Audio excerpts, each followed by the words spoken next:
73세 김순예 어르신, 어제 하루 종일 핸드폰만 들여다봤습니다. 큰딸한테서 연락 왔나? 작은아들한테서 문자 왔나? 저녁 8시까지 아무것도 없었어요. 그때 거울에 비친 자신의 얼굴을 봤어요. 내가 언제부터 이렇게 초라해졌지? 서울대 노년학 연구팀 조사 결과에 보면 65세 이상 어르신의 40%가 일주일에 한 번도 자식과 연락하지 않는다고 합니다.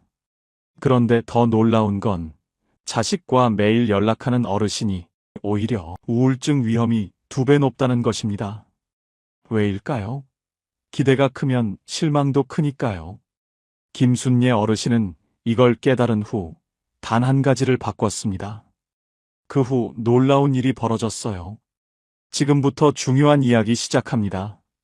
제 이름은 김순예입니다. 올해 73이에요. 남편은 2년 전 갑작스러운 심근경색으로 세상을 떠났습니다. 결혼한 지 45년 만이었어요. 남편이 떠난 후 저는 한동안 멍하게 지냈습니다. 아침에 일어나도 뭘 해야 할지 몰랐어요. 밥을 해도 혼자 먹는 밥은 맛이 없었고 TV를 켜도 무슨 내용인지 귀에 들어오지 않았습니다. 그냥 시간이 지나가길 기다리는 하루하루였죠. 심리학자들은 이걸 배우자 상실 후 정체성 혼란이라고 부른답니다. 50년 가까이 누구의 아내로 살다가 갑자기 혼자가 되면 내가 누구인지조차 잊어버리게 된다는 거예요. 저도 그랬습니다. 김순예라는 사람이 누구인지, 뭘 좋아하는지, 어떻게 살아야 하는지 모든 게 막연했어요. 자식들이 걱정했어요. 큰딸이 엄마, 우리 집으로 오실래요? 라고 물었지만 저는 고개를 저었습니다. 괜찮아. 엄마 혼자서도 잘 살 수 있어. 그렇게 말했지만 사실은 확신이 없었어요. 정말 혼자서 잘 살 수 있을까? 남편 없이도 괜찮을까? 하지만 자식들한테 짐이 되고 싶지 않았습니다.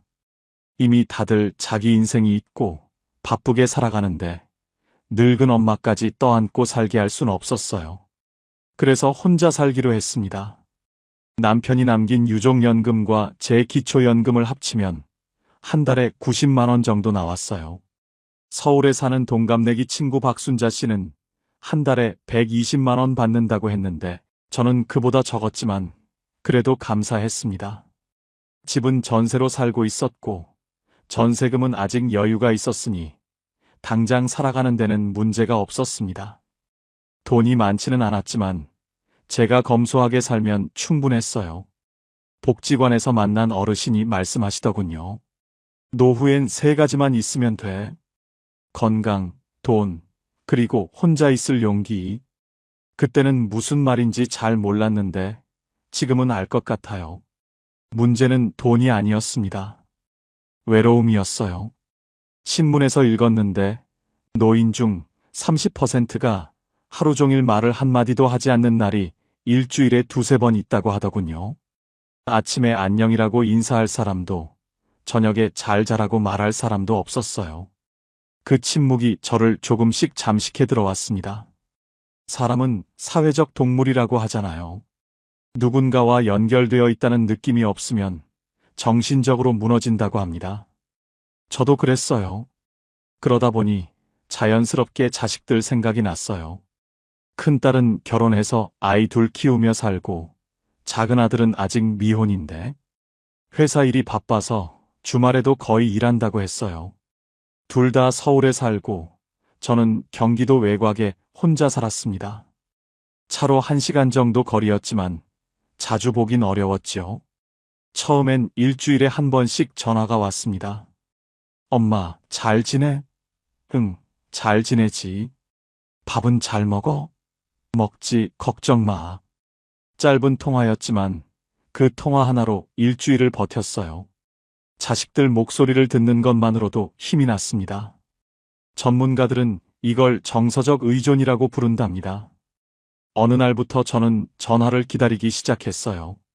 아침에 일어나면 핸드폰을 확인하고 점심 먹고 나서도 확인하고 저녁에 누우면서도 확인했습니다. 부재중 전화가 있나, 문자가 왔나? 아무것도 없으면 서운했어요. 오늘도 연락 없구나. 그러다가 제가 먼저 전화를 걸곤 했습니다. 지은아, 엄마야. 뭐해? 큰딸은 대부분 엄마, 지금 애들 밥 먹이는 중이야. 이따 전화할게라고 했어요. 그런데 시간이 지나도 딸한테 전화가 안 왔습니다. 깜빡한 거겠지요. 작은 아들은 엄마, 회의 중이야. 나중에 전화할게요. 라고 했어요. 역시 밤이 늦었는데도 아들에게서 전화는 안 왔습니다. 저는 그럴 때마다 괜찮아. 바쁜 거지 뭐. 라고 스스로를 달랬습니다. 하지만 마음속 어딘가에서는 서운함이 쌓여갔어요. 나는 이렇게 기다리는데 자식들은 나를 잊고 사는 것 같았습니다. 그러다 문득 생각했어요. 내가 언제부터 이렇게 초라해졌지? 예전에는 안 그랬는데. 남편이 있을 때는 자식들 전화 없어도 괜찮았는데. 지금은 왜 이렇게 자식들 전화 하나에 일희일비하는 걸까? 전화가 오면 하루가 행복하고 전화가 안 오면 하루가 우울한 이런 사람이 되어버린 걸까? 복지관 상담사 선생님이 말씀하시더군요. 어르신들 중에 자식 전화 기다리다가 우울증 오시는 분들이 많아요. 기대가 클수록 실망도 크니까요. 그 말이 제 이야기 같았습니다. 어느 날은 이런 일이 있었습니다. 아침부터 비가 억수같이 쏟아졌어요.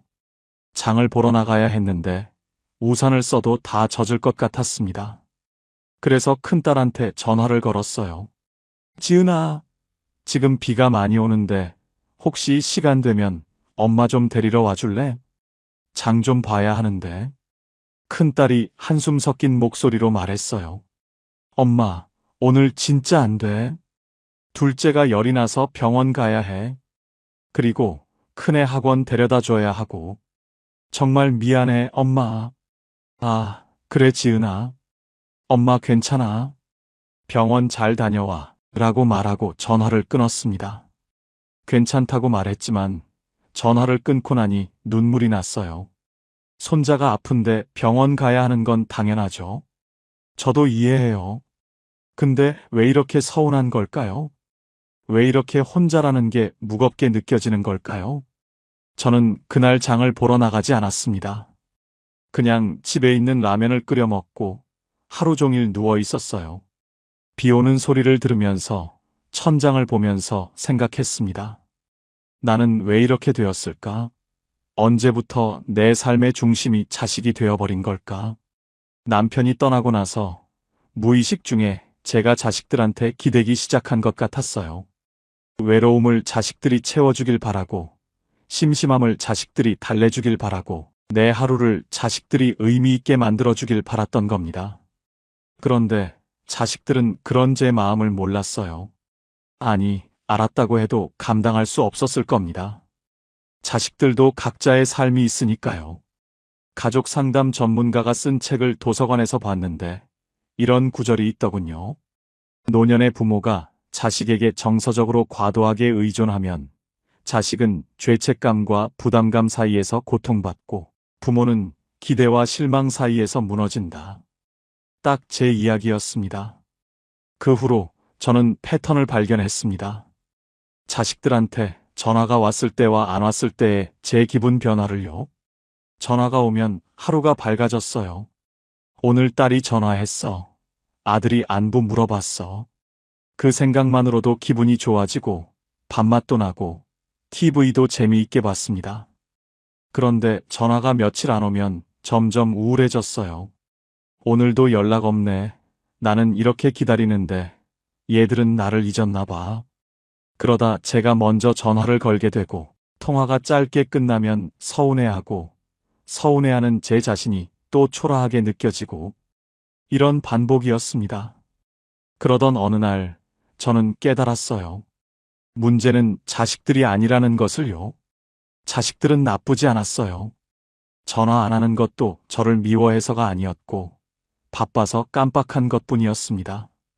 제가 아플 때는 달려왔고 명절에는 꼭 찾아왔고 용돈도 가끔 보내줬어요. 나쁜 자식들이 아니었습니다. 오히려 제 또래 친구들 이야기 들어보면 제 자식들은 잘하는 편이었어요. 친구 하나는 1년 내내 자식 얼굴 한 번 못 본다고 하더군요. 문제는 제가 너무 많은 걸 기대하고 있다는 거였어요. 자식들이 제 외로움을 채워주길 바라고, 제 하루를 의미 있게 만들어주길 바라고, 저를 잊지 말아달라고 바라고 있었던 겁니다. 그 기대가 클수록 실망도 컸고, 실망이 클수록 제 자존감은 낮아졌습니다. 자식에게 기대면 기댈수록 저는 더 작아지고 있었어요. 노인심리 전문의가 라디오에서 말하더군요. 노년의 행복은 기대치와 반비례합니다. 기대가 높을수록 불행해지고, 기대가 낮을수록 작은 것에도 감사하게 됩니다. 그 말이 제 가슴을 찔렀습니다. 그래서 저는 결심했습니다. 기대하지 않기로. 쉬운 결심은 아니었어요. 습관처럼 핸드폰을 확인하게 되고, 무의식 중에 전화를 기다리게 되니까요. 하지만 저는 의식적으로 노력했습니다. 아침에 일어나면 핸드폰을 바로 확인하지 않기, 자식들한테서 연락 오길 기다리지 않기, 대신 제가 할 일을 찾기. 처음엔 너무 어색했어요. 아침에 눈 뜨면 제일 먼저 핸드폰을 보는 게 습관이었는데, 안 보려니까 손이 근질근질했습니다. 그래도 참았어요.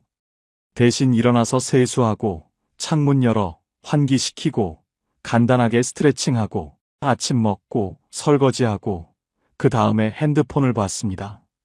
신기하게도 조금만 시간을 미루니까 마음이 덜 조급해지더군요. 처음 일주일은 정말 힘들었어요. 자식들한테서 전화가 안 와도 괜찮은 척 하려니까 마음이 힘들었습니다. 일주일쯤 지났을 때 큰딸한테서 전화가 왔어요. 엄마, 요즘 왜 전화 안 해? 무슨 일 있어? 저는 웃으며 말했습니다. 아니야, 괜찮아. 엄마 잘 지내고 있어.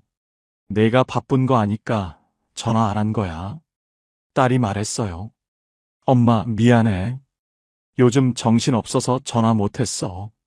건강하지? 응, 건강해. 걱정 마. 통화는 짧았지만 예전과 다른 게 있었어요. 저는 서운하지 않았습니다. 딸이 전화를 안 한 것도, 통화가 짧게 끝난 것도 이상하게 괜찮았어요. 왜냐하면 기대하지 않았으니까요. 기대하지 않으니까 실망도 없었고, 실망이 없으니까 마음이 편했습니다. 그날 저는 깨달았어요. 기대하지 않는 게 이렇게 마음을 편하게 만드는구나. 자식들이 전화를 해도 고맙고 안 해도 괜찮은 그런 마음. 그게 진짜 편안함이었습니다. 불교에서 말하는 무집착이 이런 거구나 싶었어요. 집착하지 않으면 고통도 없다는 것. 그 후로 저는 의식적으로 제 삶에 집중하기 시작했어요. 자식들 생각하는 시간을 줄이고 제가 할 수 있는 일들을 찾았습니다. 아침에 일어나면 동네 한 바퀴 산책하기, 점심 먹고 나서 도서관 가서 책 읽기, 저녁엔 TV 보다가 일기 쓰기. 별것 아닌 일상이었지만 그 일상이 제 하루를 채워줬어요. 예전엔 자식들 전화 하나로 하루가 좌우됐는데 이제는 제 루틴으로 하루가 채워졌습니다. 산책을 하면서 동네 사람들과 인사도 나누게 됐어요. 매일 같은 시간에 산책하다 보니 비슷한 시간에 산책하는 분들이 보이더군요. 처음엔 가볍게 목례만 했는데 나중엔 안녕하세요라고 인사하게 되고, 그러다 보니 오늘 날씨 좋네요. 요즘 건강은 어떠세요? 이런 대화도 나누게 됐습니다. 깊은 관계는 아니었지만 그 짧은 인사와 대화가 제 하루에 작은 온기를 더해줬어요. 사회학자들이 말하는 약한 유대의 힘이라는 게 이런 거구나 싶었어요. 꼭 깊은 관계가 아니어도 일상에서 마주치는 사람들과의 가벼운 교류만으로도 외로움이 줄어든다는 거요. 저녁에는 일기를 썼어요. 별다른 일이 없는 날도 썼습니다. 오늘은 날씨가 흐렸다. 산책하다가 길고양이를 봤다. 점심은 된장찌개를 끓여 먹었다.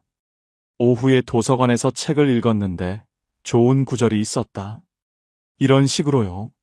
쓰다 보니 신기한 게 별것 아닌 하루인데도 글로 쓰면 의미가 생기더군요. 내 하루가 헛되지 않았다는 느낌. 그게 위안이 됐습니다. 심리치료사가 쓴 책에서 읽었는데 일기 쓰기는 자기 긍정의 도구랍니다. 별것 아닌 하루도 기록하면 의미가 생기고 그 축적이 삶의 가치를 만들어낸다는 거예요. 시간이 흐르면서 제 마음에 놀라운 변화가 생겼어요. 자식들한테서 전화가 와도 예전처럼 가슴이 두근거리지 않았습니다. 그냥 전화 왔네 하고 받았어요. 통화도 길게 하지 않았습니다. 안부 묻고 잘 지내고 있다고 말하고 그걸로 충분했어요. 전화가 안 와도 괜찮았습니다. 서운하지 않았어요. 자식들도 바쁘게 살고 있겠지 하는 마음으로 넘어갔습니다. 그러다 보니 제 기분이 일정해졌어요. 예전엔 자식들 전화 하나로 하루가 행복하거나 우울했는데 이제는 그런 기복이 없었습니다. 매일이 비슷하게 평온했어요. 특별히 행복하지도 특별히 우울하지도 않은 그냥 담담한 일상. 그게 편했습니다. 정신과 의사가 라디오에서 말하더군요. 감정의 평온함이야말로 노년의 가장 큰 자산입니다. 기복이 심하면 몸도 마음도 지칩니다. 맞는 말이었어요. 어느 날 작은 아들이 갑자기 집에 찾아왔어요. 엄마, 요즘 왜 전화 안 해? 무슨 일 있는 거 아니야? 저는 웃으며 말했습니다. 아니야, 무슨 일 있겠어. 그냥 내가 바쁜 거 알아서 안 귀찮게 하려고. 아들이 미안한 표정으로 말했어요. 엄마, 미안해. 내가 요즘 너무 바빠서 신경을 못 썼어. 저는 아들의 손을 잡으며 말했습니다. 괜찮아. 엄마 이해해. 너도 내 인생 살아야지. 엄마는 엄마 혼자서도 잘 살 수 있어. 아들이 눈을 크게 뜨며 물었어요. 엄마, 진짜 괜찮아? 저는 고개를 끄덕였습니다. 응, 진짜 괜찮아. 예전엔 외로웠는데 요즘은 괜찮더라. 할 일도 생기고 사람들도 만나고 엄마 나름대로 잘 지내고 있어. 그 말을 하면서 저 스스로도 놀랐어요. 정말 괜찮았거든요. 거짓말이 아니었습니다. 아들이 돌아가고 나서 저는 거울을 봤어요. 제 얼굴이 예전보다 밝아 보였습니다. 주름은 그대로지만 표정이 달라진 거예요. 무언가에 짓눌려 있지 않은 자유로운 표정이었습니다. 어느 날 큰딸이 손주들 데리고 놀러 왔어요. 오랜만에 보는 손주들이 너무 반가웠습니다. 예전 같았으면 왜 이렇게 오랜만에 왔어? 엄마 보고 싶지도 않았어? 이런 말을 했을 텐데 이제는 그냥 어서 와, 할머니가 얼마나 보고 싶었는지 몰라. 라고 말했어요. 서운함 없이요. 손주들이 집안을 뛰어다니며 놀고 딸이 부엌에서 커피를 타왔습니다. 우리는 거실에 앉아 이런저런 이야기를 나눴어요. 딸의 일상, 손주들 학교 생활, 사위 이야기. 저는 그냥 들었습니다.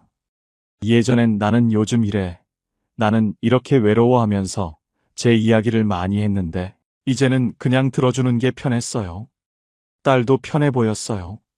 예전엔 제가 외로움을 토로하면 딸이 미안해하는 게 보였거든요. 하지만 지금은 그런 부담 없이 편하게 이야기하더군요. 대화 중에 딸이 말했어요. 엄마, 요즘 정말 좋아 보여. 뭔가 달라졌어. 저는 웃으며 말했습니다. 그래? 뭐가 달라졌는데? 딸이 잠시 생각하더니 말했어요. 예전엔 엄마가 뭔가 애쓰는 것 같았는데 지금은 편해 보여. 무리하지 않는 느낌? 정확한 표현이었어요. 저는 더 이상 애쓰지 않았습니다. 자식들의 사랑을 얻으려고, 자식들의 관심을 받으려고 애쓰지 않았어요. 그냥 있는 그대로의 저로 살고 있었습니다. 가기 전에 딸이 말했습니다. 엄마, 사실 말인데 예전엔 엄마한테 전화하는 게 좀 부담스러웠어. 미안한 얘기지만 전화하면 엄마가 외롭다고 하시고 그럼 내가 더 자주 와야 하나 하는 죄책감이 들었거든. 근데 요즘은 편해. 엄마가 혼자서도 잘 지내시니까 나도 마음 편하게 전화할 수 있어. 그 말을 듣고 저는 알았어요. 제가 자식들에게 기대지 않으니까 자식들도 편해졌다는 걸요. 제가 전화를 기다리고 외로움을 호소하고 자주 연락하라고 했을 때 자식들은 부담스러웠을 겁니다. 효도해야 한다는 의무감과 그럴 시간이 없다는 현실 사이에서 괴로워했겠지요. 하지만 제가 괜찮다고 하니까 자식들도 편하게 자기 삶을 살 수 있게 된 겁니다. 관계가 가벼워지니까 오히려 더 자주 연락이 오더군요. 의무가 아니라 진심으로요. 지금 제 하루는 이렇습니다. 아침 6시에 일어나서 간단하게 체조하고 세수하고 아침 먹습니다. 혼자 먹는 밥이지만 천천히 씹으며 먹어요. TV에서는 아침 뉴스가 나오고 저는 그걸 들으며 설거지를 합니다. 8시쯤 되면 산책을 나가요. 동네 한 바퀴 천천히 걸으면서 하늘도 보고 나무도 보고 지나가는 사람들과 인사도 나눕니다. 산책하고 돌아오면 9시 반쯤 돼요. 그러면 집에서 쉬다가 10시쯤 도서관에 갑니다. 도서관에서 2시간 정도 책을 읽어요. 요즘은 법정 스님의 수필을 읽고 있는데 이런 구절이 있더군요. 소유를 줄일수록 자유로워지고 기대를 낮출수록 행복해진다. 제 요즘 삶을 딱 표현한 말 같았어요. 점심은 집에 와서 간단하게 해 먹어요. 국 끓이고 반찬 꺼내서 혼자 먹습니다. 오후엔 낮잠을 자거나 TV를 봅니다. 드라마를 보기도 하고 다큐멘터리를 보기도 해요. 저녁은 일찍 먹어요. 6시쯤 먹고 설거지하고 저녁 산책을 나갑니다. 저녁 산책은 짧게 집 주변만 돌아요. 어두워지면 집에 들어와서 씻고 일기를 쓰고 책을 조금 더 읽다가 10시쯤 잡니다. 별것 아닌 하루입니다. 특별한 일도 없고 극적인 변화도 없어요. 하지만 이 하루가 저는 괜찮습니다. 아니, 괜찮은 정도가 아니라 행복합니다. 예전처럼 자식들 전화를 기다리느라 하루를 허비하지 않아요. 제 하루를 제가 채우고 있습니다. 노년학 전문가가 강연에서 말하더군요. 행복한 노년의 비결은 루틴입니다. 매일 반복되는 작은 일상이 삶의 안정감을 만들어냅니다. 정말 그런 것 같아요. 물론 가끔은 외롭습니다. 저녁에 혼자 앉아 있으면 남편 생각이 나고 자식들 생각이 나요. 같이 밥 먹던 시절이 그립고 시끌벅적하던 집안이 그립습니다. 하지만 그 외로움을 자식들이 채워줄 순 없다는 걸 알아요. 자식들도 자기 삶이 있고 자기 가족이 있으니까요. 저는 그 외로움을 그냥 받아들입니다. 아, 오늘은 외롭구나. 그렇게 인정하고 따뜻한 차 한 잔 마시고 창밖을 보다가 일찍 잡니다.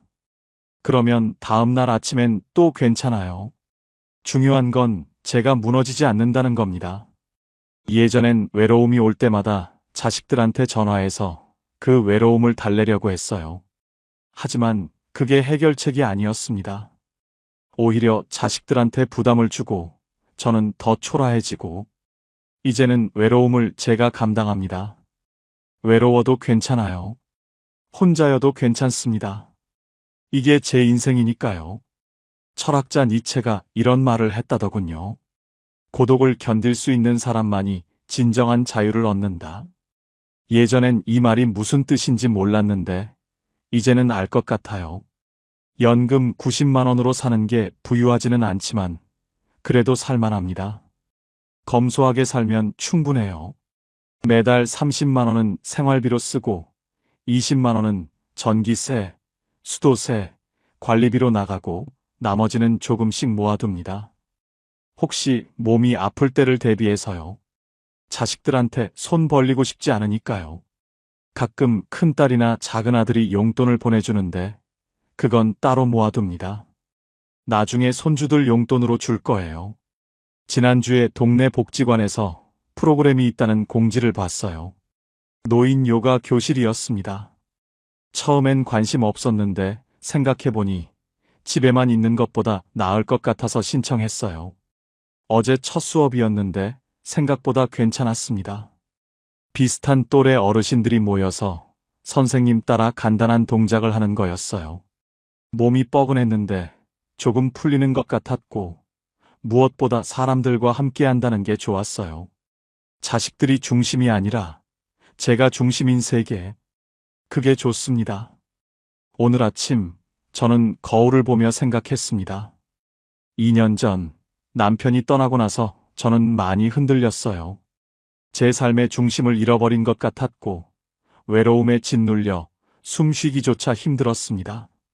그래서 자식들한테 기댔어요. 자식들이 제 외로움을 채워주길, 제 하루를 의미 있게 만들어주길 바랐습니다. 하지만 그건 자식들의 몫이 아니었어요. 제 몫이었습니다. 제 삶은 제가 채워야 하고, 제 외로움은 제가 감당해야 하고, 제 하루는 제가 의미 있게 만들어야 했던 겁니다. 그걸 깨닫는데 2년이 걸렸습니다. 그리고 자식들에게 기대지 않기로 결심한 후 몇 달이 지났고, 이제는 조금 편해졌어요. 거울 속에 제 얼굴을 보니 예전보다 표정이 밝아진 것 같았어요. 눈빛도 조금 더 단단해진 것 같았고요. 저는 거울을 보며 중얼거렸습니다. 술래야, 잘하고 있어. 앞으로도 이렇게 살면 돼. 그 말이 스스로에게 위안이 됐습니다. 자기 자신을 칭찬하는 게 이렇게 중요한 줄 몰랐어요. 긍정심리학에서는 이걸 자기 격려라고 부른답니다. 나이가 들수록 남들이 칭찬해주지 않으니 스스로 자신을 격려하는 게 중요하다는 거예요. 70대가 넘어서야 깨달은 분들이 한결같이 말씀하셨습니다. 혼자 사는 법을 진작 알았더라면 얼마나 좋았을까? 하지만 지금 이 이야기를 들으신 여러분은 다릅니다. 여러분은 그들보다 앞서 있습니다. 당신은 오늘도 살아냈습니다. 아침에 일어났고, 밥을 먹었고, 하루를 보냈어요. 그것만으로도 대단한 겁니다.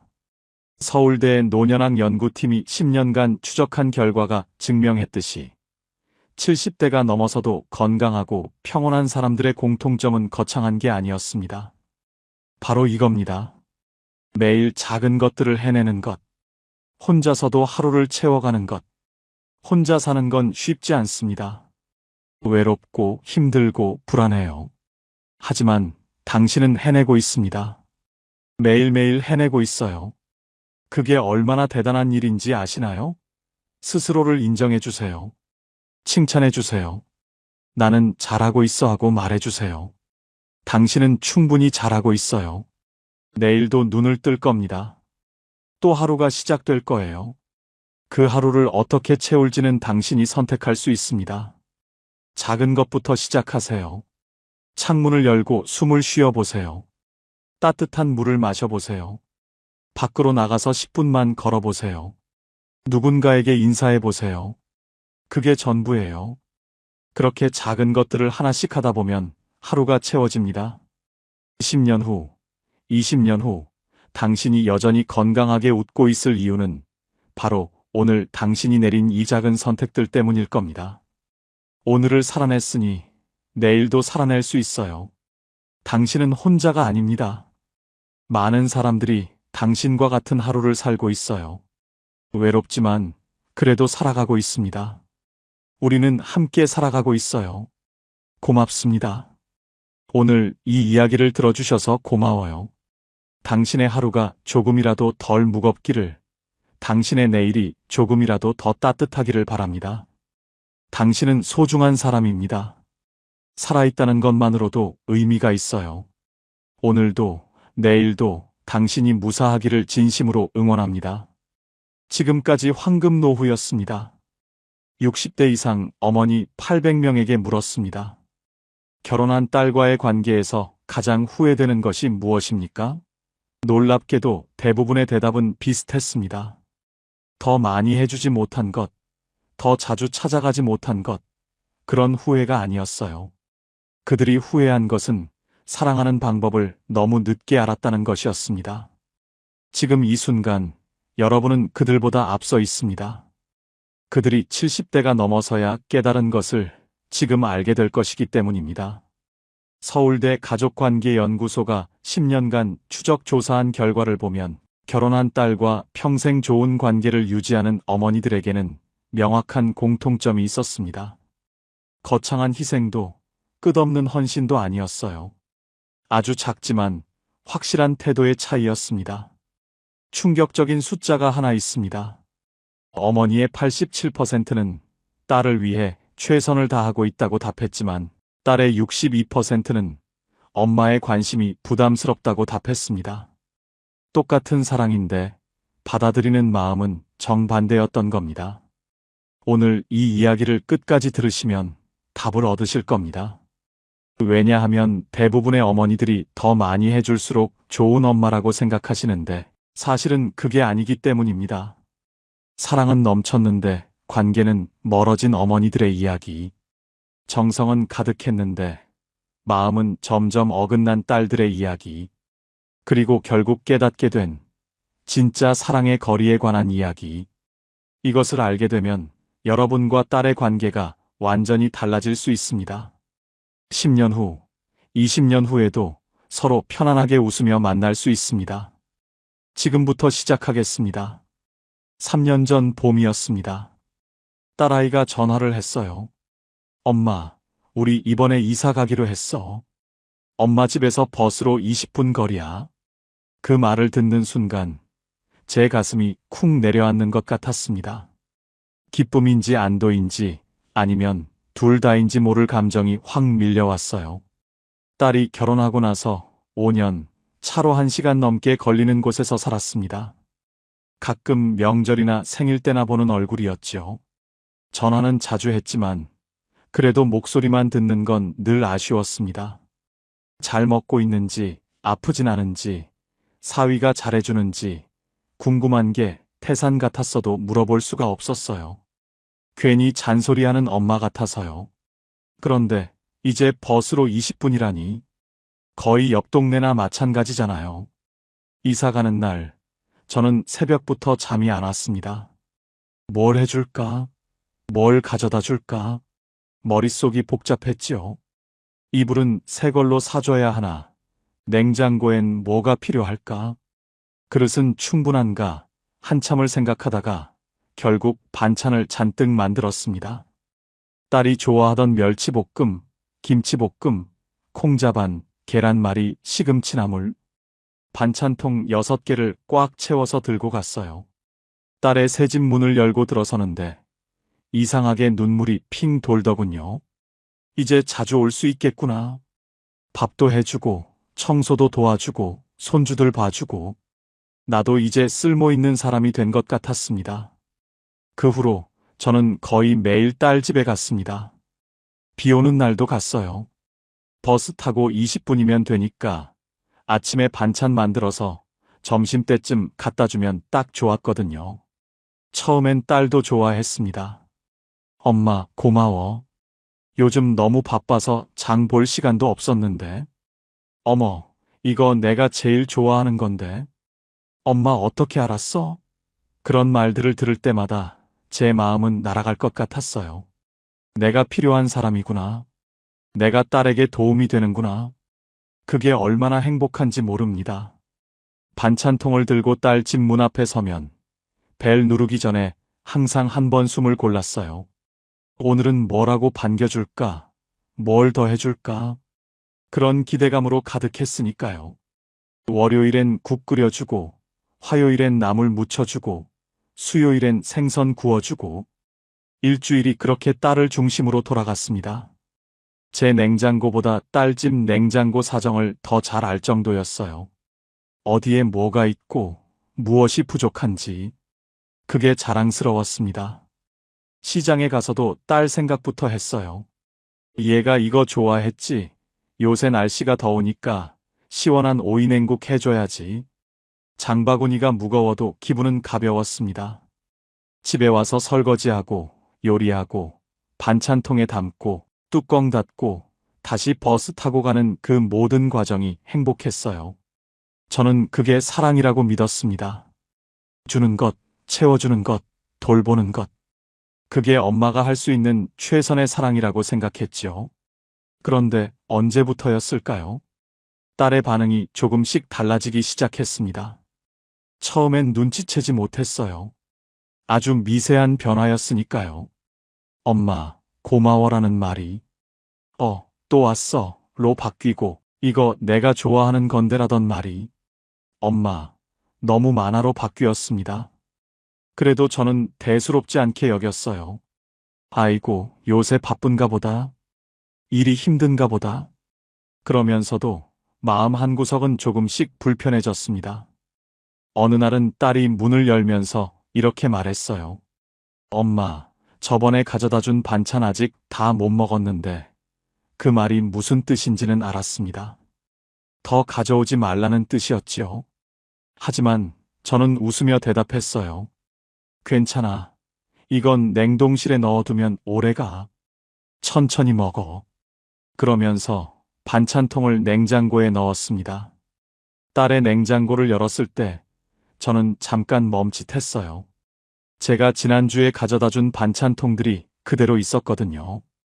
뚜껑도 열지 않은 채로 가슴이 철렁 내려앉았지만 티내지 않으려고 애썼습니다. 아이고, 많이 바빴나 보네.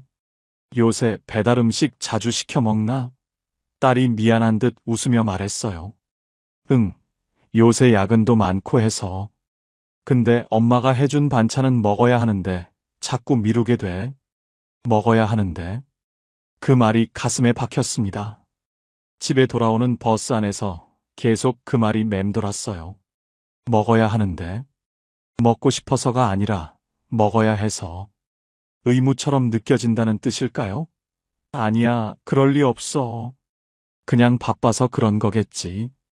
저는 스스로를 다독였습니다.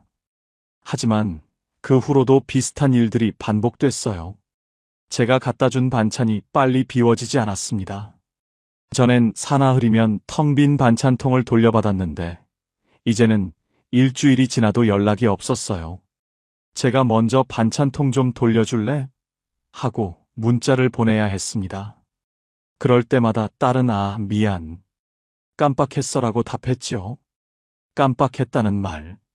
그게 제일 서러웠습니다. 예전엔 제가 만든 반찬을 먹고 바로 엄마, 너무 맛있었어라고 전화가 왔었는데 이제는 깜빡할 정도로 존재감이 없어진 걸까요? 어느 날은 용기를 내서 물어봤습니다. 지은아, 혹시 내가 너무 자주 가는 거 아니야? 부담스러우면 말해. 딸이 황급히 고개를 저으며 말했어요. 아니야, 엄마. 무슨 소리야? 고마운데. 그 뒤에 숨은 말이 있는 것 같았습니다. 고맙긴 한데 부담스러워. 고맙긴 한데 힘들어. 고맙긴 한데 좀 쉬고 싶어. 하지만 저는 듣지 않으려 했습니다. 딸이 직접 말하지 않는 한 모르는 척하고 싶었어요. 계속 해주고 싶었습니다. 멈추면 제가 쓸모없는 사람이 될 것 같았거든요. 그러던 어느 날이었습니다. 딸한테 전화가 왔어요. 엄마, 내일 우리 집 좀 봐줄 수 있어? 급한 일이 생겨서 사위랑 낮에 나가야 하는데 택배가 온대. 물론 당연하지. 저는 기쁜 마음으로 대답했습니다. 다음 날 아침 딸 집 열쇠를 받아갔어요.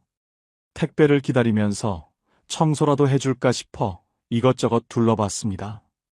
거실 정리하고 화장실 청소하고 설거지도 하고 그러다가 냉장고를 열었습니다.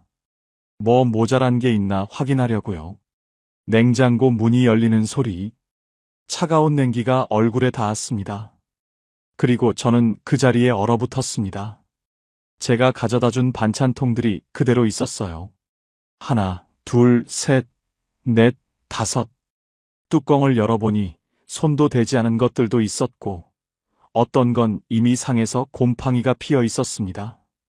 시금치나물, 그 초록색 위로 하얀 곰팡이, 멸치볶음, 딱딱하게 굳어 맛없어 보이는 모습. 제가 정성껏 만든 것들이 그렇게 버려지고 있었던 겁니다. 저는 냉장고 문을 잡고 한참을 서 있었습니다. 화가 나지 않았어요. 서럽지도 않았습니다. 그냥 멍했어요. 아무 생각도 나지 않았습니다. 얼마나 그렇게 서 있었을까요? 어느 순간 제 눈에서 눈물이 주르륵 흘러내렸습니다. 그제야 알았어요. 내가 한 게 뭐였는지. 나는 주는 사람이라 행복했지만 받는 사람은 버려야 하는 사람이었다는 걸. 나는 사랑을 준다고 생각했지만 딸은 짐을 받았던 거였습니다. 제가 시장에서 고르고 집에 와서 다듬고 정성껏 볶고 무치고 끓여서 담았던 그 모든 시간들. 딸은 그걸 냉장고에 넣고 미안해하고 결국 버리면서 또 미안해했을 겁니다. 매번 반복해서 저는 반찬통을 하나하나 꺼냈습니다.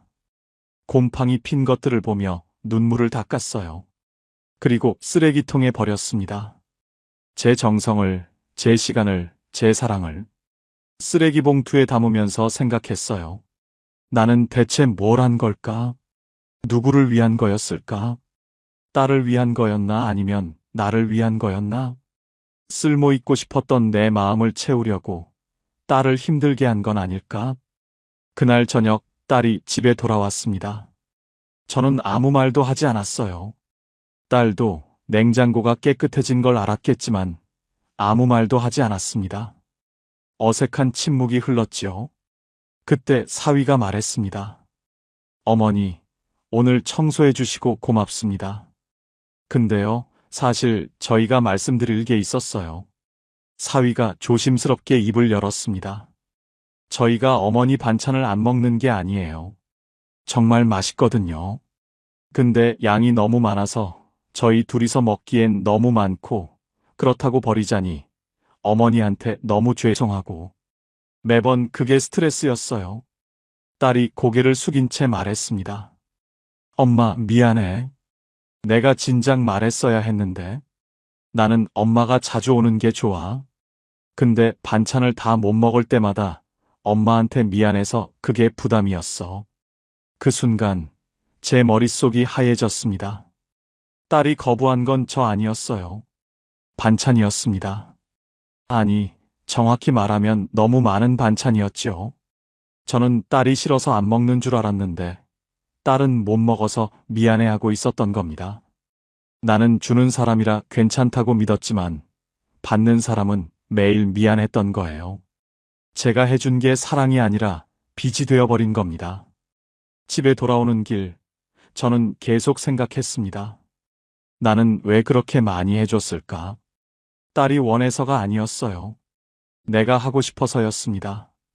내가 필요한 사람이고 싶어서, 내가 쓸모있는 엄마이고 싶어서, 그래서 계속 해줬던 거지요. 딸의 냉장고를 채우면서 사실은 제 마음의 빈자리를 채우려 했던 건지도 모릅니다. 딸이 결혼하고 나서 느꼈던 공허함, 더 이상 필요하지 않다는 쓸쓸함, 그걸 반찬으로 메우려 했던 거였어요. 그런데 그게 딸한테는 짐이었습니다. 무거운 짐, 버릴 수도 없고 그렇다고 다 감당할 수도 없는. 저는 그날 밤 잠을 이루지 못했습니다. 천장을 보며 수없이 되뇌었어요. 사랑은 주는 것만이 아니구나. 받는 사람의 마음을 헤아리는 것도 사랑이구나. 내가 하고 싶은 대로 하는 게 아니라 상대방이 원하는 만큼만 하는 것. 그게 진짜 사랑이구나. 너무 늦게 깨달은 것 같아 마음이 아팠습니다. 그 후로 일주일쯤 지났을까요? 저는 딸 집에 가지 않았습니다. 반찬도 만들지 않았어요. 시장에 가서도 딸 생각이 나지 않으려고 애썼습니다. 그런데 이상하더군요. 뭘 해야 할지 모르겠는 거예요. 아침에 일어나면 습관적으로 딸 생각이 났고, 냉장고를 열면 반찬통이 보였고, 시장 가는 버스를 보면 가슴이 먹먹해졌습니다. 나는 딸을 위해 산 게 아니라 딸을 핑계로 나를 위해 살았던 걸까요? 그런 생각이 들자 더 슬펐습니다. 어느 날 오후, 저는 갑자기 딸이 보고 싶어졌습니다. 그냥 얼굴이 보고 싶었어요. 반찬을 가져다 주고 싶어서가 아니라 그냥 딸의 목소리를 듣고 싶었습니다. 전화를 걸까 하다가 그냥 찾아가기로 했어요. 이번엔 손에 아무것도 들지 않았습니다. 반찬통도 장바구니도 과일도 그냥 빈손이었습니다. 버스를 타고 가면서 계속 생각했어요. 내가 이렇게 빈손으로 가도 될까? 괜히 민망하진 않을까? 하지만 참았습니다. 오늘은 해주는 엄마가 아니라 그냥 보고 싶은 엄마로 가고 싶었으니까요. 딸 집 초인종을 눌렀을 때 제 손이 떨렸습니다. 딸이 문을 열었어요. 엄마, 왜 연락도 안 하고 왔어? 딸이 제 뒤를 힐끗 보더니 물었습니다. 반찬은? 저는 웃으며 말했습니다. 오늘은 반찬 말고 그냥 얼굴 보러 왔어. 딸이 잠시 멍한 표정을 짓더니 방긋 웃었습니다. 그래, 들어와. 저는 평소처럼 부엌으로 가지 않았어요. 거실 소파에 앉았습니다. 딸도 제 옆에 앉았지요. 우리는 그렇게 나란히 앉아서 한참을 이런저런 이야기를 나눴습니다. 회사 이야기, 사위 이야기, 동네 이야기. 별것 아닌 이야기들이었지만 오랜만에 편하게 웃었습니다. 딸도 편해 보였어요. 제가 뭘 해주려고 하지 않으니까 딸도 미안해하지 않아도 됐던 거지요. 1시간쯤 앉아 있다가 일어서는데 딸이 제 손을 잡았습니다. 엄마, 오늘 좋았어. 이렇게 그냥 앉아서 이야기하는 거. 저도 고개를 끄덕였어요. 나도. 집으로 돌아오는 버스 안에서 저는 깨달았습니다. 딸이 원한 건 반찬이 아니었어요. 엄마였습니다. 부엌에서 뭘 해주는 엄마가 아니라 거실에 앉아서 같이 웃어주는 엄마. 제 손이 바쁜 게 아니라 제 마음이 함께 있는 것. 그게 딸이 원했던 거였어요. 그걸 이제야 알았습니다. 그 후로 저는 규칙을 정했습니다. 먼저 해주지 않기. 딸이 요청할 때만, 그것도 이틀 안에 먹을 만큼만 만들기. 처음엔 참 어색하고 불안했어요. 이러다가 딸이 저를 잊는 건 아닐까? 나를 필요로 하지 않게 되는 건 아닐까? 그런 두려움이 있었습니다. 하지만 신기하게도 딸과의 관계는 오히려 좋아졌어요. 일주일에 한 번쯤 딸이 먼저 전화를 했습니다. 엄마, 이번 주말에 시간 돼? 같이 밥 먹을래? 예전엔 제가 먼저 밥 먹었니? 반찬 필요하니 물어봤는데, 이젠 딸이 먼저 연락을 했어요. 만나면 밥을 같이 먹거나 카페에 앉아 차를 마시며 이야기를 나눴습니다. 그게 훨씬 편했습니다. 제가 뭘 해주지 않아도 딸은 저를 만나고 싶어 했어요. 그게 신기했고 또 감사했습니다. 그러다 가끔, 정말 가끔 딸이 이렇게 말했어요. 엄마, 이번에 된장국 해줄 수 있어? 엄마 된장국 생각나. 그럴 때 저는 기분 좋게 만들어주었습니다. 하지만 예전처럼 많이 만들지 않았어요. 딱 2-3끼 먹을 정도. 작은 반찬통 하나에 담아서 갖다 줬지요. 그러면 딸은 이틀 안에 다 먹고 깨끗이 씻은 통을 돌려줬습니다. 그럴 때 제 마음이 참 편했어요. 딸도 편해 보였고요. 정이 줄어든 게 아니었습니다. 부담이 사라진 거였어요. 어느 날 딸이 말했습니다. 엄마 있잖아. 예전엔 엄마가 반찬 가져다 줄 때마다 고맙기도 했지만 동시에 부담스러웠어. 다 먹어야 한다는 강박 같은 게 있었거든. 근데 이제는 달라. 엄마한테 부탁해서 받으니까 더 감사한 것 같아. 그리고 양도 적당하니까 다 먹을 수 있어서 좋고. 그 말을 듣고 저는 울컥했습니다. 내가 많이 줄수록 좋은 줄 알았는데 적당히 줄 때 더 감사하게 받는다는 걸 이제야 알았어요. 사랑도 그런 거였습니다. 넘치면 넘칠수록 무거워지고 적당하면 적당할수록 소중해지는 것. 제가 50년 넘게 살면서 이제야 배운 교훈이었습니다. 지난주였습니다. 딸한테서 전화가 왔어요. 엄마 있잖아. 그때 해주던 무국 생각나. 요새 입맛이 없는데 엄마 무국 먹고 싶어. 저는 웃으며 대답했습니다. 그래, 알았어. 내일 해줄게. 다음 날 아침, 저는 시장에 가서 물을 샀습니다. 큰 거 하나 사려다가 작은 걸로 골랐어요. 많이 끓이지 않으려고요. 집에 와서 물을 썰고 멸치 육수를 내고 천천히 끓였습니다. 예전처럼 서두르지 않았어요. 마음이 편했으니까요. 국을 끓이면서 생각했습니다. 이 국을 딸이 맛있게 먹을 거라는 것. 그리고 다 먹고 나서 빈 통을 돌려줄 거라는 것. 그 상상만으로도 마음이 따뜻해졌습니다. 국을 작은 통 하나에 담았습니다. 뚜껑을 닫고 가방에 넣고 딸 집으로 갔어요. 딸이 문을 열고 반가워했습니다. 엄마, 고마워. 딸이 국 냄새를 맡으며 환하게 웃었어요. 아, 이 냄새. 정말 오랜만이다. 저는 금방 나왔습니다. 예전처럼 부엌 정리를 하거나 이것저것 챙기지 않았어요. 그냥 맛있게 먹으라고 말하고 나왔죠. 마음이 가벼웠습니다. 며칠 후 딸이 반찬통을 들고 우리 집에 왔습니다. 깨끗이 씻은 통을 건네주며 말했어요. 엄마, 진짜 맛있었어. 다 먹었어. 저는 통을 받아들었습니다. 그런데 뭔가 느껴졌어요. 무게가 있는 거예요. 뚜껑을 열어보니 작은 쪽지가 들어 있었습니다. 딸의 손글씨였어요. 엄마, 이만큼이 딱 좋아. 그리고 이만큼이 나한테는 사랑이야. 저는 그 쪽지를 보며 한참을 서 있었습니다. 눈물이 날 것 같았지만 웃음이 나왔어요. 그래, 이만큼이면 충분하구나. 이만큼이 우리에게 딱 맞는 거리구나. 예전엔 제 사랑이 넘쳐서 딸을 숨막히게 했다면 이제는 딱 맞는 사랑을 주고 있는 거였습니다. 그게 진짜 사랑이었어요. 상대방이 감당할 수 있는 만큼, 상대방이 고마워할 수 있는 만큼, 그만큼만 주는 것. 저는 그 쪽지를 냉장고에 붙여놨습니다. 볼 때마다 잊지 않으려고요. 사랑은 많다고 좋은 게 아니라 적당해야 좋은 거라는 걸 70대가 넘어서야 깨달은 분들이 한결같이 말씀하셨습니다. 진작 알았더라면 얼마나 좋았을까? 하지만 지금 이 이야기를 들으신 여러분은 다릅니다. 여러분은 그들보다 앞서 있습니다. 사랑은 줄어든 게 아니라 제자리를 찾았을 뿐입니다.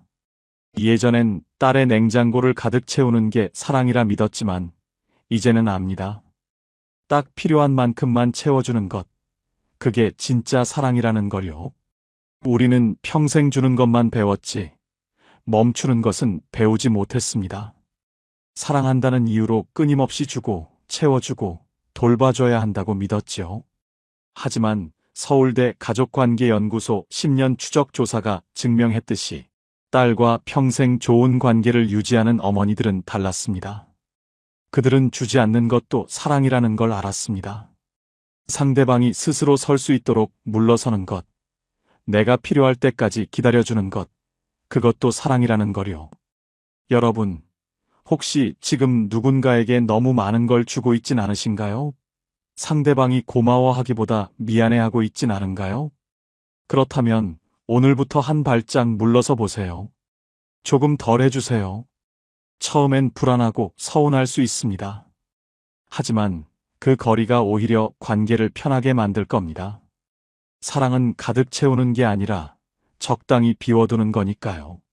그 빈자리에서 상대방도 숨을 쉴 수 있고 나도 숨을 쉴 수 있으니까요. 10년 후, 20년 후 여러분과 딸이 여전히 편안하게 웃으며 만날 수 있는 이유는 바로 오늘 여러분이 내린 이 작은 결정 때문일 겁니다. 조금 덜 해줘도 괜찮습니다. 그래도 여전히 사랑받고 있습니다. 그리고 그 사랑은 이제 딱 맞는 크기가 되었습니다. 부디 여러분의 사랑이 누군가에게 짐이 아닌 선물이 되기를, 그리고 여러분도 사랑하는 일에서 조금은 자유로워지시길 바랍니다. 지금까지 황금노후였습니다. 감사합니다. 73세 김순예 어르신, 어제 저녁 냉장고 앞에서 5분을 멍하니 서 있었습니다. 뭘 꺼내려고 했는지 기억이 안 나요. 그런데 문득 이런 생각이 들었어요. 아, 나 치매 오는 건가? 깜짝 놀라서 병원에 갔습니다. 의사 선생님이 웃으며 말했어요. 어르신, 이거 치매 아니에요. 외로움이에요. 외로움이 치매처럼 뇌를 망가뜨린다는 거 아세요? 서울대 의대 연구 결과인데요. 혼자 사는 노인이 치매 걸릴 확률이 2.6배 높습니다. 그런데 더 놀라운 건 김순예 어르신이 3개월 만에 이걸 완전히 뒤집었다는 겁니다. 치매약 하나는 안 먹고요. 어떻게 가능했을까요? 비밀은 의외로 간단했습니다. 지금부터 그 이야기 들려드릴게요. 김순례 어르신의 통장에는 매달 25일 딱 90만 원이 들어옵니다. 유족연금이에요. 3개월 전 남편이 갑자기 세상을 떠나기 전까지는 150만 원이었어요. 하루아침에 40%가 줄었습니다. 그래도 다행인 것은 배우자라서 평생 매달 90만 원을 받을 수 있는 것이에요. 그런데 이상한 일이 벌어졌어요. 혼자 사니까 돈이 덜 들 줄 알았는데 관리비는 똑같이 15만 원 나왔습니다. 전기세, 가스비 합쳐서 7만 원, 휴대폰 3만 원, 25만 원이 그냥 빠져나가요. 부식비가 30만 원 나갑니다. 여기에 고혈압약, 무릎 주사 맞으러 정형외과 다니면 병원비 10만 원. 계산해보니 한 달에 70만 원이 기본으로 나갑니다. 남는 건 20만 원. 이게 무슨 의미인지 아세요? TV 고장나면 끝이에요. 보일러 고장나면 끝입니다. 치과 가야 하면 그것도 끝이에요. 어르신은 매일 아침 계산기를 두드렸습니다. 이 돈으로 몇 년이나 더 살 수 있을까? 저녁 7시 밥을 먹습니다. 혼자 식탁에 앉아서요. 50년 동안 맞은편에 앉아있던 사람이 없습니다. 어르신은 습관적으로 그릇을 2개 꺼냈다가 하나를 다시 넣었어요. 그 순간 눈물이 났습니다. 밥이 목으로 안 넘어가요. 억지로 몇 숟가락 먹고 설거지를 했습니다. 밤 9시 침대에 눕습니다. 이불을 덮는데 옆자리가 너무 텅 비어 있어요. 어르신은 습관적으로 손을 뻗었습니다. 50년 동안 그 자리에 있던 사람을 찾아서요. 하지만 차가운 이불만 만져졌어요. 그때 깨달았습니다. 아, 정말 혼자구나. 하버드 대학교 의대에서 75년 동안 추적 조사한 결과가 있습니다. 노년의 건강과 행복을 결정하는 건 돈도 아니고 학력도 아니었어요. 단 하나, 관계의 질이었습니다. 그런데 여기서 놀라운 게 뭔지 아세요? 관계의 양이 아니라 질이래요. 친구 100명보다 진짜 이야기 나눌 사람 1명이 더 중요하다는 겁니다. 김순례 어르신은 그걸 몰랐어요. 그냥 혼자라서 불행하다고만 생각했습니다. 그러던 어느 날 장을 보러 마트에 갔어요. 입구에서 같은 아파트 할머니를 만났습니다. 엘리베이터에서 가끔 마주치던 분이에요. 어디 가세요? 장 보러요. 나도 장 보러 왔어요. 같이 가요. 별것 아닌 대화였습니다. 마트를 돌면서 이거 어디 있어요? 저거 얼마예요? 물어보고 대답하고. 그게 전부였어요. 그런데 집에 돌아오는 길에 어르신은 깨달았습니다. 오늘 하루 중 가장 기분 좋았던 시간이 바로 그 20분이었다는 거요. 누군가와 말을 나눈다는 것. 그게 이렇게 소중한 일인 줄 몰랐습니다. 다음 날 아침 어르신은 평소보다 30분 일찍 일어났어요. 창문을 활짝 열었습니다. 10월 아침 공기가 차갑게 들어왔어요. 숨을 깊이 들이마셨습니다. 살아있다는 게 느껴졌어요. 부엌으로 가서 아침을 차렸습니다. 호박죽을 끓였어요. 남편이 좋아하던 음식이었죠. 예전에는 이 죽을 끓이면 눈물이 났는데 오늘은 달랐습니다. 여보, 오늘 날씨 좋네요. 혼잣말을 했어요. 대답은 없었지만 괜찮았습니다. 어디선가 듣고 있을 거라고 믿었으니까요. 밥을 다 먹고 설거지를 하면서 결심했습니다. 오늘은 밖에 나가봐야겠어. 옷을 입고 운동화를 신었어요. 아파트 단지 안에 작은 공원이 있었습니다. 평소에는 그냥 지나쳤는데 오늘은 천천히 걸어봤어요. 은행나무 잎이 노랗게 물들어 있었습니다. 바람이 불 때마다 잎이 떨어졌어요. 참 예쁘더라고요. 벤치에 앉아서 쉬었습니다. 주변을 둘러보니까 다른 어르신들도 산책하고 있었어요. 어떤 분은 혼자 걷고 어떤 분은 둘이서 걷고 있었습니다. 나만 혼자인 게 아니구나. 그 생각이 조금 위로가 됐어요. 오늘 날씨 좋네요. 요즘 무릎이 안 좋아서요. 하루 중에 누군가와 말을 나눴다는 것. 그게 하루를 견디게 해줬어요. 일주일에 한 번은 마트에서 만난 그 할머니와 커피를 마셨습니다. 복지관 1층에 있는 카페에서요. 아메리카노 한 잔에 1,500원이었어요. 할머니와 앉아서 커피를 마시며 이야기를 나눴습니다. 요즘 어떻게 지내세요? 자식들은 연락해요? 건강은 괜찮으세요? 별거 아닌 이야기들이었어요. 하지만 그게 좋았습니다. 그러던 어느 날 할머니가 물었어요. 복지관 프로그램 해보셨어요? 아니요, 그런 게 있어요? 체조교실 있어요.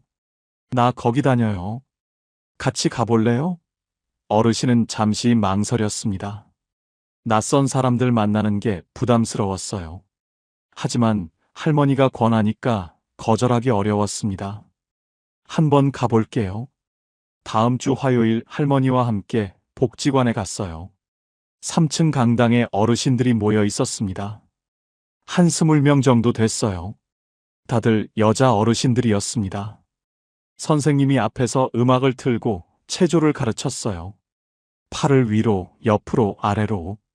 간단한 동작들이었습니다. 처음에는 어색했어요. 동작도 잘 안 따라가고 사람들 눈치도 보였습니다. 체조가 끝나고 다들 물 마시며 쉬었습니다. 옆에 있던 할머니가 말을 걸었어요. 오늘 처음 오셨어요? 네. 나도 처음 왔을 때 어색했어요. 근데 몇 번 오면 괜찮아요. 그 할머니도 혼자 살고 있었습니다. 남편이 5년 전에 돌아가셨대요. 자식은 미국에 있고요. 외롭지 않으세요? 어르신이 물었습니다. 할머니는 웃으며 대답했어요. 외롭죠. 근데 여기 오면 좀 나아요. 사람들 만나니까. 어르신은 고개를 끄덕였어요. 그날 이후 일주일에 2번, 화요일과 목요일에 복지관에 갔습니다. 체조하고 사람들과 이야기 나누고 집에 돌아왔어요. 그게 일상이 됐습니다. 그러면서 조금씩 친해지는 어르신들이 생겼어요. 김할머니, 박할머니, 이할머니. 다들 혼자 살고 있었습니다. 다들 비슷한 사연이 있었어요. 남편을 먼저 보낸 사람, 자식이 멀리 사는 사람, 몸이 아픈 사람. 그런데 신기한 게 뭔지 아세요? 다들 밝았어요. 웃었습니다. 농담도 하고 수다도 떨었어요. 힘든 건 다 똑같은데 어떻게 저렇게 웃을 수 있을까? 어르신은 궁금했습니다. 어느 날 김할머니에게 물었어요. 할머니는 어떻게 그렇게 밝으세요? 김할머니는 잠시 생각하더니 말했습니다. 밝은 게 아니라 밝은 척하는 거예요. 집에 가면 나도 외로워요. 근데 여기서까지 우울하면 안 되잖아요. 그래서 웃는 거예요. 그 말이 어르신의 가슴에 와닿았습니다. 밝은 척하는 것도 용기구나. 그날 밤 어르신은 거울을 봤어요. 며칠 만에 보는 거울이었습니다. 거울 속 얼굴이 낯설었어요. 주름이 깊었고 머리가 휘었고 눈가가 처져 있었습니다. 이게 나구나. 슬펐어요. 늙었다는 게 실감났습니다. 하지만 동시에 이런 생각도 들었어요. 그래도 살아있구나. 거울 속 자신에게 말했습니다. 술래야 힘들지? 외롭지? 그래도 잘하고 있어. 눈물이 났어요. 혼자 울었습니다. 한참을 울고 나니까 조금 후련했어요. 그날 밤 어르신은 결심했습니다. 남편 방을 정리하기로요. 3개월 동안 손도 못 댔던 방이었어요. 문을 열 때마다 가슴이 아팠습니다. 하지만 이제는 해야 할 것 같았어요. 다음 날 아침 천천히 문을 열었습니다. 남편 냄새가 났어요. 옷장을 열었습니다. 남편이 입던 옷들이 걸려 있었어요. 하나하나 꺼냈습니다. 셔츠, 바지, 재킷, 스웨터. 손으로 만지며 기억했어요. 이 옷 입고 손주 돌잔치 갔었지. 이거 내가 사준 거지. 추억이 떠올랐습니다. 눈물이 났지만 계속했어요. 옷을 깨끗이 개서 상자에 담았습니다. 다 버릴 수는 없었어요. 몇 벌은 남겨뒀습니다. 그 중에 남편이 제일 좋아하던 스웨터가 있었어요. 회색 스웨터였습니다. 부드러운 울 소재였어요. 어르신은 그 스웨터를 입어봤습니다. 큰 사이즈였지만 따뜻했어요. 남편이 안아주는 것 같았습니다. 이건 내가 입어야겠다. 책상도 정리했어요. 서랍을 열었습니다. 남편이 쓰던 안경, 수첩, 펜이 있었어요. 수첩을 펼쳤습니다. 남편 글씨가 보였어요. 순례 생일 선물 사기, 병원 예약 수요일 이시, 전국 알기 이런 메모들이 적혀 있었습니다. 어르신은 그 글씨를 보며 울었어요. 남편이 자기를 생각했다는 게, 자기를 위해 이런저런 신경을 썼다는 게 고마웠습니다. 여보, 고마워요. 미처 말 못했는데 정말 고마웠어요. 수첩을 가슴에 안았습니다. 한참을 그렇게 있다가 책장에 꽂아뒀어요. 가끔 꺼내서 볼 작정이었습니다. 방을 다 정리하고 나니까 마음이 조금 가벼워졌어요. 남편을 지운 게 아니라 남편을 정리한 거였습니다. 이제 남편은 방에 있는 게 아니라 어르신 마음속에 있었어요. 도쿄대학교 노년학 연구팀이 발표한 자료가 있습니다. 혼자 사는 노인 500명을 5년 동안 추적 조사했대요. 그 중에서 건강하고 행복하게 사는 사람들의 공통점이 뭔지 아세요? 3가지였습니다. 첫째, 규칙적인 생활. 매일 같은 시간에 일어나고 자고 밥 먹는 사람들이 건강했어요. 둘째, 작은 사회활동. 친구 많을 필요 없어요. 일주일에 2~3번 누군가와 이야기 나누면 충분했습니다. 셋째, 작은 목표. 거창할 필요 없어요. 오늘 산책하기, 오늘 밥 잘 먹기, 이런 작은 목표만으로도 충분했습니다. 김순예 어르신은 이 3가지를 자기도 모르게 하고 있었어요. 그렇게 3개월이 지났습니다. 김순예 어르신은 여전히 혼자 살고 있어요. 연금은 여전히 90만 원입니다. 남편은 돌아오지 않았어요. 자식들은 여전히 바빠요. 한 달에 1번 전화하면 다행이에요. 명절에나 볼까 말까 합니다. 외롭고 불안하고 가끔 눈물 나요.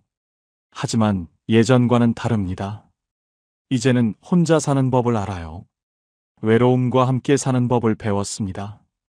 외로움은 없앨 수 없다는 걸 깨달았어요. 혼자 사는 한 외로움은 계속됩니다. 하지만 그게 전부는 아니에요. 외로움 속에서도 작은 기쁨이 있습니다. 아침에 눈을 떴을 때, 따뜻한 햇살이 들어올 때, 새가 지저길 때, 산책길에 꽃이 피었을 때, 누군가와 인사를 나눴을 때, 밥이 맛있을 때, 이런 작은 순간들이 하루를 채워요. 거창한 행복이 아니라 작은 만족으로 충분합니다. 어느 날 어르신은 깨달았어요. 행복은 큰 사건이 아니라 작은 순간들이구나. 복권 당첨되거나 갑자기 돈이 생기는 게 행복이 아니었어요. 오늘 아침 죽이 맛있었던 것, 산책길에 만난 할머니와 웃으며 인사한 것, 저녁에 읽은 책 구절이 마음에 와닿은 것. 그게 행복이었습니다. 어느 날 복지관에서 새로운 프로그램이 생겼습니다. 노래교실이었어요. 박할머니가 같이 가자고 했습니다. 나 노래 못해요. 괜찮아요. 다들 못해요. 그냥 재미로 하는 거예요. 어르신은 따라갔어요. 노래방 기계가 있었습니다. 트로트를 불렀어요. 남진, 나훈아, 패튀김. 옛날 노래들이었습니다. 어르신도 아는 노래였어요. 처음에는 부끄러웠습니다. 사람들 앞에서 노래 부르는 게 쉽지 않았어요. 하지만 다들 박수 쳐주고 웃어줬습니다. 어르신도 용기를 내서 한 곡 불렀어요. 울고 넘는 박달재를 불렀습니다. 남편이 좋아하던 노래였어요. 노래를 부르는데 눈물이 났어요. 가사가 슬펐습니다. 하지만 참고 끝까지 불렀어요. 노래가 끝나자 모두 박수쳤습니다. 잘하셨어요. 목소리 좋으세요. 칭찬을 들으니까 기분이 좋았어요. 오랜만에 느끼는 감정이었습니다. 그날 밤 집에 돌아와서 어르신은 생각했어요. 오늘 참 좋았다. 노래 부르는 게 이렇게 즐거운 일인 줄 몰랐습니다. 다음 주에도 가야겠다고 생각했어요. 그렇게 노래교실도 다니기 시작했습니다. 일상에 작은 변화들이 생겼어요. 월요일과 수요일에는 산책, 화요일과 목요일에는 체조교실, 금요일에는 노래교실, 주말에는 집에서 쉬거나 도서관에 갔습니다. 매일이 비슷했지만 지루하지 않았어요. 오히려 안정적이었습니다. 예측 가능한 일상이 평화를 줬어요. 어느 날 문득 깨달았습니다. 나 요즘 웃고 있네. 거울을 보니까 표정이 밝아져 있었어요.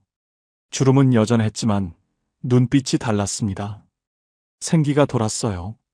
미국 예일대 연구팀이 50년 동안 추적 조사한 연구가 있습니다. 노년에 건강하게 사는 사람들의 비결이 뭔지 아세요? 돈도 아니고, 운동도 아니고, 식단도 아니었어요. 바로 삶의 의미였습니다. 아침에 일어날 이유가 있는 사람들이 건강했어요. 거창한 이유가 아니어도 됐습니다. 오늘 복지관 가는 날이야. 오늘 친구 만나는 날이야. 오늘 좋아하는 드라마 하는 날이야. 이런 작은 이유만으로도 충분했습니다. 일어날 이유가 있으면 일어나게 돼요. 밥을 먹을 이유가 있으면 밥을 먹게 됩니다. 살아갈 이유가 있으면 살아가게 돼요. 김순례 어르신에게도 이유가 생겼어요. 화요일 아침이면 오늘 체조교실 가는 날이지 하고 일어났습니다. 금요일 아침이면 오늘 노래하는 날이지 하고 기대했어요. 일요일 오후면 내일 산책 가야지 하고 계획을 세웠습니다. 작은 이유들이었지만 하루를 살아가게 만들었어요. 그러던 어느 날 딸에게서 전화가 왔습니다. 한 달 만이었어요. 엄마, 안녕하세요. 요즘 어떻게 지내세요? 응, 잘 지내. 건강은요? 괜찮아. 요즘 복지관 다녀. 복지관요? 응. 체조도 배우고 노래도 불러. 딸이 놀란 목소리로 말했어요. 엄마 목소리가 밝아지신 것 같아요. 어르신도 놀랐습니다. 자기 목소리가 밝아졌다는 걸 처음 알았어요. 그래? 네, 예전에는 기운이 없으셨는데 지금은 달라요. 전화를 끊고 나서 어르신은 생각했어요. 내가 정말 달라진 걸까? 거울을 봤습니다. 얼굴은 똑같았어요. 주름도 똑같고 흰 머리도 똑같았습니다. 하지만 뭔가 달랐어요. 표정이 달랐습니다. 눈빛이 달랐어요. 나 좀 밝아진 것 같네. 여보, 나 이제 괜찮아진 것 같아. 당신 없이도 살 수 있을 것 같아. 미안해. 하지만 고마워. 당신 덕분에 여기까지 왔어. 일기를 쓰면서 눈물이 났어요. 슬픈 눈물이 아니었습니다. 감사한 눈물이었어요. 6개월이 지났습니다. 김순례 어르신은 여전히 혼자 살고 있어요. 남편은 돌아오지 않았습니다. 연금은 여전히 90만 원이에요. 자식들은 여전히 바빠요. 외롭고 가끔 눈물 나요. 하지만 괜찮아요. 이제는 혼자 사는 법을 알았습니다. 외로움과 함께 사는 법을 배웠어요. 외로움은 없앨 수 없습니다. 하지만 외로움이 전부가 아니에요. 외로움 속에서도 기쁨이 있습니다. 작은 기쁨들이요. 아침에 눈을 떴을 때 따뜻한 햇살, 창밖의 새소리, 산책길의 꽃, 친구와 나눈 인사, 맛있는 밥, 좋은 책 구절, 노래방에서 부른 노래. 이런 작은 것들이 하루를 채워요. 거창한 행복이 아니어도 됩니다. 작은 만족으로 충분해요. 일본의 선승 료카는 이런 시를 남겼습니다. 죽기 전에 하고 싶은 일이 뭐냐고 물으면 봄에는 꽃을 보고 여름에는 시냇물 소리를 듣고 가을에는 단풍을 보고 겨울에는 눈을 보고 싶다. 처음에는 이해가 안 됐어요. 이게 무슨 하고 싶은 일이에요? 너무 평범하잖아요. 하지만 이제는 알아요. 이게 진짜 하고 싶은 일이라는 걸요. 거창한 계획이 필요 없습니다. 세계 여행 갈 필요 없어요. 그냥 오늘 하루를 잘 사는 겁니다. 봄에 꽃을 보고 여름에 시원한 물을 마시고, 가을에 단풍을 보고, 겨울에 따뜻한 아랫목에 앉는 것. 그게 전부예요. 김순례 어르신은 이제 압니다. 노년은 버티는 시간이 아니라는 걸요. 노년은 채워가는 시간입니다. 하루하루를 작은 것들로 채워가는 거예요. 오늘 뭘 먹을지, 오늘 누굴 만날지, 오늘 뭘 할지. 이런 작은 선택들이 모여서 하루가 되고, 한 달이 되고, 1년이 됩니다. 혼자 산다는 건 외롭습니다. 부정할 수 없어요. 하지만 동시에 자유롭습니다. 누구 눈치 안 보고 살 수 있어요. 먹고 싶은 거 먹고, 하고 싶은 거 하고, 쉬고 싶으면 쉽니다. 자식에게 기대지 않아도 돼요. 자식들도 각자 삶이 있습니다. 바쁘면 바쁜 대로, 시간이 있으면 있는 대로 연락하는 거예요. 어쩌다 전화 오면 고맙고, 안 와도 서운하지 않습니다. 대신 나를 챙깁니다. 내가 나를 돌봐요. 밥 잘 먹고, 산책하고, 사람 만나고, 웃고, 노래 부르고, 나를 위해 사는 겁니다. 어느 날 복지관에서 새로운 할머니를 만났어요. 70대 초반쯤 돼 보였습니다. 남편을 얼마 전에 떠나보낸 분이었어요. 눈이 붓고 표정이 어두웠습니다. 김순례 어르신은 그 할머니에게 말을 걸었어요. 안녕하세요? 처음 오셨어요? 네. 나도 작년에 남편 떠나보냈어요. 할머니가 고개를 들었습니다. 정말요? 네. 처음에는 죽을 것 같았어요. 근데 이제는 좀 괜찮아요. 어떻게요? 어르신은 웃으며 말했습니다. 시간이요. 그리고 이렇게 나와서 사람들 만나는 거요. 할머니의 눈에 눈물이 고였어요. 저도 괜찮아질 수 있을까요? 그럼요. 저도 그랬는데요, 뭐. 처음에는 안 믿어졌지만 정말 괜찮아져요. 완전히 괜찮아지는 건 아니에요. 여전히 외롭고 가끔 눈물 나요. 근데 그래도 살만해져요. 할머니는 고개를 끄덕였어요. 고맙습니다. 괜찮아요. 우리 같이 체조해요. 그날 어르신은 그 할머니 옆에서 체조를 했습니다. 동작을 알려주고 격려했어요. 잘하시네요. 이렇게 하면 돼요. 체조가 끝나고 같이 커피를 마셨어요. 할머니가 자기 이야기를 했습니다. 남편 이야기, 외로움 이야기. 어르신은 들어줬어요. 고개를 끄덕이며 공감하며 들어줬습니다. 그날 밤 집에 돌아와서 어르신은 생각했어요. 누군가를 위로할 수 있다는 게 이렇게 좋은 일인 줄 몰랐네. 자기만 힘든 줄 알았는데 다른 사람도 힘들었어요. 자기만 외로운 줄 알았는데 다른 사람도 외로웠습니다. 그리고 자기가 누군가를 도울 수 있다는 게 놀라웠어요. 나도 쓸모 있는 사람이구나. 그 생각이 기분을 좋게 만들었습니다. 다음 주에도 그 할머니를 만났어요. 복지관에서요. 할머니가 먼저 반갑게 인사했습니다. 어르신, 어르신도 웃으며 인사했어요. 안녕하세요. 오늘 기분이 좀 나아 보이네요. 네, 지난주에 어르신 말씀 듣고 용기가 났어요. 그렇게 둘은 친구가 됐습니다. 체조교실 끝나면 같이 커피를 마셨어요. 서로의 이야기를 나눴습니다. 힘든 것도 이야기하고 좋았던 것도 이야기했어요. 누군가 내 이야기를 들어준다는 것, 그게 큰 위로였습니다. 어느 날 그 할머니가 물었어요. 어르신은 요즘 행복하세요? 어르신은 잠시 생각했습니다. 행복한가? 글쎄요. 여전히 외롭고, 여전히 빠듯하고, 여전히 불안해요. 하지만 불행하지는 않습니다. 행복하다기보다는 괜찮아요. 그리고 그걸로 충분해요. 할머니가 고개를 끄덕였어요. 그 말이 위로가 돼요. 꼭 행복해야 하는 건 아니구나 싶어서요. 그럼요. 그냥 괜찮으면 돼요. 괜찮게 사는 것도 잘 사는 거예요. 두 사람은 웃었습니다. 그날 밤 어르신은 침대에 누워서 하루를 되돌아봤어요. 오늘도 괜찮은 하루였습니다. 아침에 일어나서 밥을 먹고 산책을 하고 복지관에 가서 친구를 만났어요. 저녁에 집에 와서 밥을 먹고 책을 읽었습니다. 평범한 하루였어요. 특별한 일은 없었습니다. 하지만 나쁘지 않았어요. 오히려 좋았습니다. 70대가 넘어서야 깨달은 분들이 한결같이 말씀하셨습니다. 혼자 사는 법을 진작 알았더라면 얼마나 좋았을까? 하지만 지금 이 이야기를 들으신 여러분은 다릅니다. 여러분은 그들보다 앞서 있습니다. 당신은 오늘도 살아냈습니다. 아침에 일어났고 밥을 먹었고 하루를 보냈어요. 그것만으로도 대단한 겁니다. 스스로를 인정해 주세요.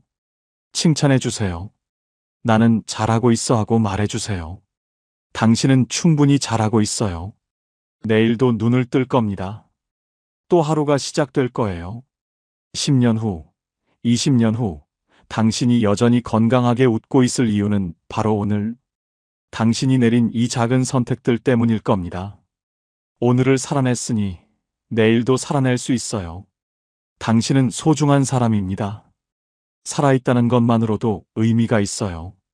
오늘도, 내일도 여러분이 행복하시길 진심으로 응원합니다.